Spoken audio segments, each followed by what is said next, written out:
Hey, what up guys? Just wanted to give you guys updates, and today's a night after I came back from vacation. So yesterday was Monday, today is Tuesday. Yesterday, so I had a red-eye flight. So I flew in to Vancouver airport 8 a.m. and came back to my place, took shower, and then went straight to my work, and then I worked 8 hours, and after that I went to gym, worked out as usual, worked on my upper chest, arms and abdominals. Came back, did like a lot of stuff like unpacking my suitcase, washing my laundries, taking showers, and getting my hair done, and went to sleep around 11 p.m. And then today, this morning, I woke up like 7 a.m. Went to work before 9 a.m. and today, as usual, I went to gym again. But the reason why I don't have a jet lag, is kind of like the reason why everybody can adapt to when you guys are studying for exams. Like sometimes you stay up all night, like maybe like you go to bed like 6 a.m. and maybe your sleep schedule kind of gets messed up for a few days or maybe a week, right? But you can get adjusted back to a normal sleep cycle by maybe exercising, so that your body becomes more tired, so that you feel more like it becomes easier to fall asleep. So that's how I maintain or adjust my messed up sleep schedule, by exercising to induce growth hormone and reduce stress hormone called cortisol, so that after exercising you become you can fall into sleep really good. Like you have you're tired, you're mentally a little bit exhausted, and so you don't feel like oh, because I haven't slept for 24 hours, or because I slept 6 hours ago, I couldn't sleep. That doesn't really happen to me. So exercise are key. I think that by exercising you can maintain you can adapt to a different sleep schedule. So that's that one thing. One day after coming back from vacation, I'm already back to my routine, working 8 hours a day, and also work out 5 times 6 times a week, and also dieting, and also doing some errands and routines. So now I'm totally first day yesterday I felt kind of a little weird about using laptop and keyboard, felt a little weird, and today as well, little my mind and my brain, I think I was a little tired even after sleeping 8-9 hours yesterday. So felt a little tired, but still I had maintained focus. It was picking up new stuff knowledge and reading articles and blogs, specifically about AWS stuff, cloud software engineering. So yeah, I'm kind of surprised or impressed by myself, because even whole 34 hours, maybe 35 hours whole in transit, exhausting, sleeping in the airport, and then staying up 5 a.m. 6 a.m. taking airplane back to Vancouver, and then went straight to work, and then after that I went to gym, workout, and the next day work and the gym, and now I am here, and I still feel my brain still functions at least pretty decently. Even if I felt a little slow today, around after lunch I felt a little getting sleepy, so I had a soda to kind of wake up my brain with a stimulus. But anyway, so that's that update, kind of daily vlog kind of stuff. Other stuff that I want to talk about is that as some of you guys can tell, I look much leaner right now, slimmer. My face face fat is kind of toned down. When I went to work yesterday, my coworker told me oh, you got so skinny now, you went to cold place, so you should have added a little more body fat to resist against the cold. But the reality is that I've been working on a ketogenic diet, even if I was on vacation. So I still went to gym 4 to 5 times a week, and I prepared my own meals, almost every single meals. I didn't go to restaurant even once. You might think I'm crazy, like what am I going to, like, you might be wondering, what the heck am I doing on vacation, but eating out of restaurants is not my thing, and I do it only if like I'm having a cheat meal or I'm on a cheat day. And other than that, so I pretty much went to grocery stores and bought like those high fat food, like or low calorie food like yogurt, sour cream, cheese, sausage, spinach, broccolis, eggs. Pretty much I had those, and yogurt was pretty handy. I can just drop by grocery store, buy like 100 grams or 200 grams cup of yogurt, and I grab a spoon from McDonald's for free, and then just walk around while exploring. I just have like a little snack, which is like around like 100-200 calories. It makes you feel full physically because you take in like some solid into your stomach, but the food doesn't contain much calories, so it's actually perfect for cutting if you are trying to lose your weight or body fat. So that's that. So the reason why I look at it much different or like much leaner is because of the ketogenic diet, and as you can tell, yesterday was day 40, today's day 41.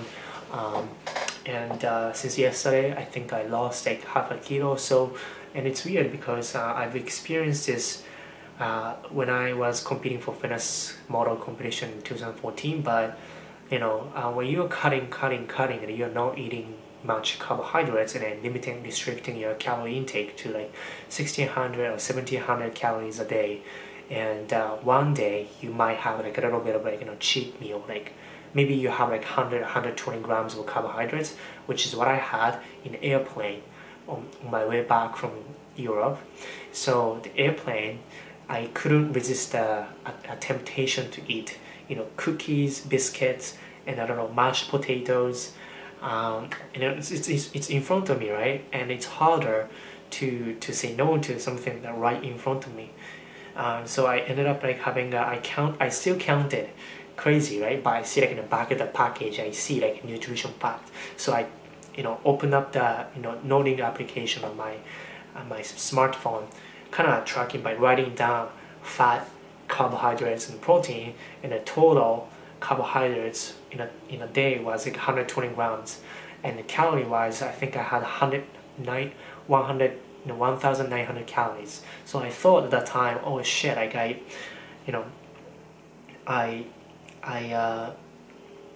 took too much carbohydrates because I was aiming around 50 grams, but 120 is like way above the ketogenic ketosis maintenance line. So I was like, oh shit, like I broke ketosis today. But guess what, like I ended up like staying in the airport for like 12 hours for a layover, and then next day like morning like work and the gym, and today I woke up and I measured my body weight, and like I lost like half a kilo. I don't know if that's because I had a little tiny cheat day. I think that counts as a cheat day because 120 grams, and then I think my body kind of got deceived by loads of carbo intake, more than average carbohydrate intake.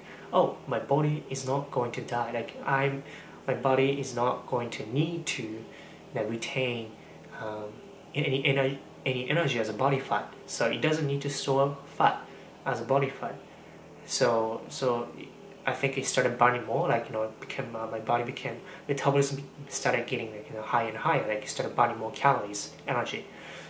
Maybe that's the reason why I started becoming more hungry because of the cheat meal. But yeah, so it feels like that sometimes, like once in a while, once a week or once in 2 weeks, I have like cheat meal, and after that, like I lose weight quickly right after, like drop. So that's that. Ketogenic diet still going. In terms of kind of like vacation summary, I'm gonna have another video about Munich versus Vancouver, which is really about third world best, or like world third livable city in the world, which is Munich, versus world fifth or fourth livable city in the world, which is Vancouver. So I stayed in Munich for 3 days and a half, in Vancouver for 8+ years.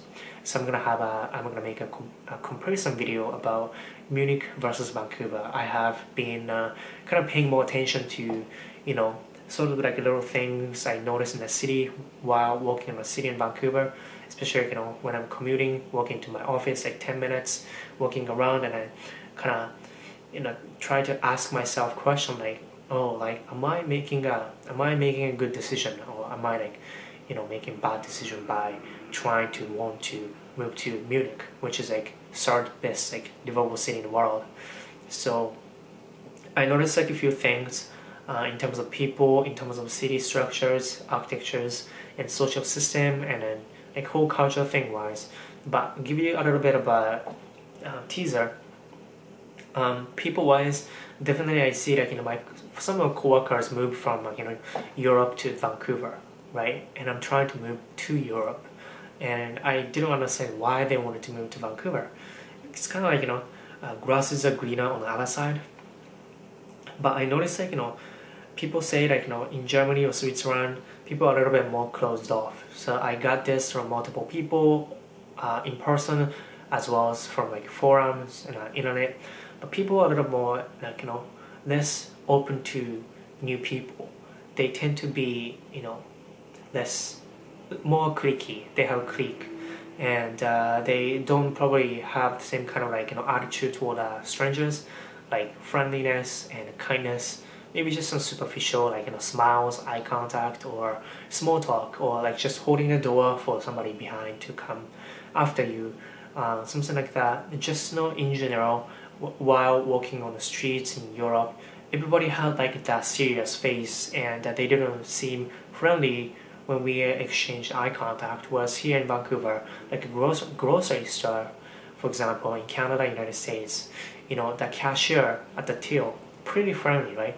It's part of the customer service. Even on the street, when we exchange eye contact, we kind of smile and give them a little bit of smirk. I don't know, smile, little smile, and that's something that that gives you a warm-hearted atmosphere as an entire society.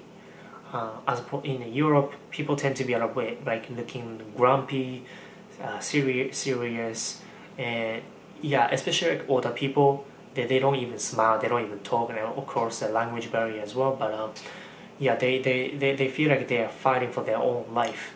They're so desperate to because in Europe there are so many people living from different countries, many immigrants from I would say low class, high class, low social class. People move from a country with lower economic status, come to let's say Germany to make better life. So they're actually serious about make ends meet, and it's more like survival, because you can tell by looking at the football game. There's so many players from different countries, and they're really fighting. It's the football court. It's kind of a war. They're so aggressive, real, and it's a little different vibe from Japan or Canada, where it's more I would say I would say more stable, or more warm-hearted, calm, more I would say civilized. I think civilized, because in Germany you see many people from North America or North Africa, or I see many refugees, or so I can't generalize it, but just about kind of a feeling. I might be wrong, but it's just my subjective feeling. But so yeah, that's the kind of cut it short here because it's been long. But yeah, I'm gonna keep making more of daily vlogs, kind of sharing my thoughts and feelings more than before. I'm gonna still continuing with ketogenic diet progress, as well as software engineering related, computer science and software engineering related, career related videos. Something that I can't talk about is career so much because of the some restrictions, some rules or policies, the company, as well as I need to be discreet about what I say in the industry, So I'm going to have some time lag between when I record this video and then when I publish video, so that when I publish it, 3 months after, it's no longer applicable, or it's no longer really I can take a look and see if I want to publish it or not, so that I don't make mistakes. But yeah, that's that. Yeah, thank you guys for watching. It's gonna be more of a personal journey. Definitely I feel pretty good. Every single year I've been growing and improving and getting to the better place, which is not often the case for most people. And something that I mentioned yesterday was that people give up their own dreams at the early age, like 20 or 22, and then they, to me, when I look at their face, they are dead inside. They're not dead, but they're dead, but not yet buried in the grave. So that's a huge disappointment, and I don't feel inspired at all by being surrounded by those people, especially those people who just have a single or biased focus in their life. So many people just focus on work, career, and they have no regard, no respect, and no attention to their body or health and fitness, their styles, their aesthetics. Or some people are just too focused on social aspect that they don't handle their finance, money, or their fitness, or goals. For example, younger girls, especially when I was walking around the city, I noticed so many people, so many young, teenage or even early 20 girls. Those pretty girls have iPhone X. Teenagers having iPhone X, and what the fuck, right? It's 1,100 euros, 11,000 euros there in Europe. And then I noticed so many people, just every single body in a, let's say, nightclub, a street, they're so glued to the smartphone screen, and what they're doing is basically being controlled by technology, being addicted to those validation-seeking applications like Instagram, Facebook, Snapchat. And to me, because I've been so immersed into technology field, because I deal with some stuff like technology every single day as a software engineer, I know more than most people that I need to control the technology to make my life better, to become happy. So I know, as much as I use technology, I hate to use technology in a personal life. So I try not to use Facebook. I try not to get addicted to those social medias. So I don't use Snapchat. I don't use I have less than 30 minutes of time messaging or browsing on internet application. And so when I see those people, I feel that's a reminder. Every single time I see those, that is telling me that doesn't make me any happier. That doesn't make my life any better. But those people just they're just subconscious. It's it's controlled, and it's really bad. Former Facebook executives even told me they said that they shouldn't have done that, to make algorithm to make people addicted to using Facebook, so that they can make more ad revenues by by holding attentions on the Facebook app. So Facebook was created specifically to make people become addicted to the social media, and that is not good. That's not the real way to live a life. So I know that more than most people, and I practice real life. Life doesn't happen in digital social media, and yeah, so that's something that I felt, and so those stuff. That's the reason why I don't really talk about new gadget like iPhone X or new laptop. It doesn't make me happy anymore. So that's that, just a gist, and some few little small insights from me as a software engineer. But I'm gonna throw in some of the technology vlogs as well, if I can. But thank you guys for watching. Follow me along if you're interested in fitness, travel, in my career blog. I have a huge announcement coming soon, but I can't do it right now. But I have a life-changing move I'm going to be making. So don't assume, just because you don't see me posting so many videos, don't assume that I'm just being slagging or being hitting that plateau. It's not that at all. I'm like different from 90. I'm probably like different from 90% of people. I constantly improve my life, growth and development, extra development. So yeah, you can expect a lot of things, but I don't just talk too much about it. Thank you guys for watching. Yeah, I'll see you guys in the next video.